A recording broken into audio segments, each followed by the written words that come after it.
नमस्कार दोस्तों, मेरा नाम सुदीप भट्टाचार्य है। वीडियो शुरू करने से पहले मैं एक डिस्क्लेमर देना चाहूँगा कि यहाँ पे दिखाए गए सारे डॉक्यूमेंट्स एआई जनरेटेड है और ये डमी डॉक्यूमेंट्स हैं और इनको real official legal immigration visa tax या बिजनेस पर्पस पे यूज़ नहीं किया जा सकता।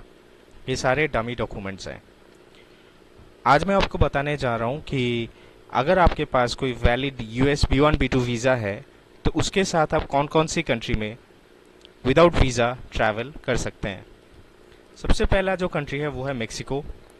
मेक्सिको में आप अगर आपके पास कोई वैलिड B1 B2 वीज़ा है तो उसके साथ आप दाखिल हो सकते हैं। आपको अलग से वीज़ा लेने की ज़रूरत नहीं है, लेकिन उसके लिए डॉक्यूमेंट्स आपको आपका पासपोर्ट कैरी करना पड़ेगा और जिस पासपोर्ट पे आपका B1 B2 वीज़ा है वो पासपोर्ट भी लेना पड़ेगा और साथ में आपका रिटर्न टिकट होना चाहिए, आपका होटल बुकिंग्स होना चाहिए और आपका सफिशिएंट फंड उसमें होना चाहिए। अब सफिशिएंट फंड मतलब अगर आप 15 से 20 दिन का प्लान बना रहे हैं तो कम से कम आपके पास 7 से 8 लाख रुपए होना चाहिए आपके अकाउंट में। और साथ में आपको आपका बैंक स्टेटमेंट्स 3 से 6 महीने का जो बैंक स्टेटमेंट्स है विद बैंक स्टैम्प साइन वो कैरी करना चाहिए, ताकि इमिग्रेशन पे आप दिखा सके कि आपके पास सफिशिएंट फंड्स है आपकी ट्रैवल को सपोर्ट करने के लिए। ठीक है, साथ में आपका ट्रैवल इंश्योरेंस भी आपके साथ होना चाहिए। होटल बुकिंग्स में जो डिटेल्स हैं वो आपके फ्लाइट टिकट्स के साथ मैच होना चाहिए। ठीक है, तो ये सबसे पहला कंट्री है मेक्सिको। फिर आप कोस्टारिका भी ट्रैवल कर सकते हैं और कोस्टारिका में भी डॉक्यूमेंट्स का रिक्वायरमेंट मोरलेस सेम ही है। आपका वो पासपोर्ट चाहिए, रिटर्न टिकट चाहिए, प्रूफ ऑफ फंड्स, जैसे मैंने आपको बताया। आपको 3 से 6 महीने का बैंक स्टेटमेंट, बैंक स्टैंप और साइन के साथ बैंक स्टेटमेंट कैरी करना है और जिस पासपोर्ट पे आपका वैलिड B1 B2 वीज़ा है वो भी कैरी करना है और आपका जो करंट पासपोर्ट है वो भी आपको कैरी करना है। आपको वैलिड होटल वाउचर और ट्रैवल इंश्योरेंस साथ में कैरी करना पड़ेगा। ये मैंडेटरी है कि आपके पास सफिशिएंट फंड हो जो देख के इमिग्रेशन ऑफिसर्स कन्विंस हो जाए कि आप वहाँ पे स्टे कर सकते हैं। जो भी आपका स्टे पीरियड है वहाँ पे उसमें आपको फिनेंशियली कोई दिक्कत नहीं आएगी। तीसरा कंट्री है जॉर्जिया। जॉर्जिया में अगर आप ट्रैवल करते हैं तो अगर आपके पास वैलिड यूएस का B1 B2 वीज़ा है तो आप बिना वीज़ा के भी ट्रैवल कर सकते हैं। तो यहाँ पे भी रिक्वायरमेंट सेम ही है। आपको आपका रिटर्न टिकट देना पड़ेगा, होटल वाउचर देना पड़ेगा, ट्रैवल इंश्योरेंस आपको देना पड़ेगा, आपका प्रूफ ऑफ फंड्स आपको प्रोवाइड करना पड़ेगा। वैलिड पासपोर्ट आपका होना चाहिए जो कि 10 साल का जो पासपोर्ट इशू किया जाता है, जो कि मिनिमम 6 महीने के लिए। देखिए जितनी भी कंट्रीज है सारे कंट्रीज में ये रूल कॉमन है कि आपका पासपोर्ट कम से कम 6 महीना वैलिड होना चाहिए।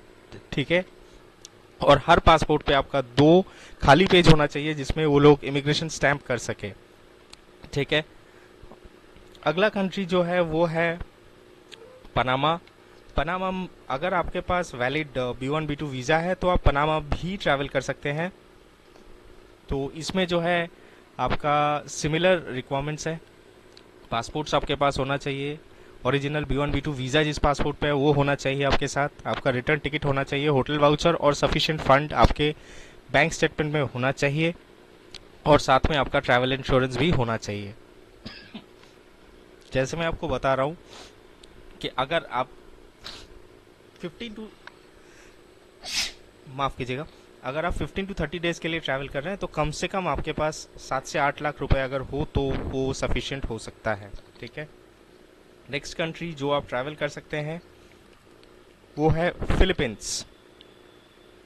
ठीक है, तो फिलीपींस में भी देखिए आप अगर आपके पास वैलिड B1 B2 वीज़ा है यूएस का तो आप उसमें ट्रैवल कर सकते हैं। रिक्वायरमेंट सेम ही है, आपको यही सारे डॉक्यूमेंट्स, पासपोर्ट्स, आपका जो यूएस वीज़ा जिस पासपोर्ट पे है वो पासपोर्ट और आपका रिटर्न टिकट, होटल वाउचर और आपके सफिशिएंट फंड, ट्रैवल इंश्योरेंस, ये सारे डिटेल्स होना चाहिए।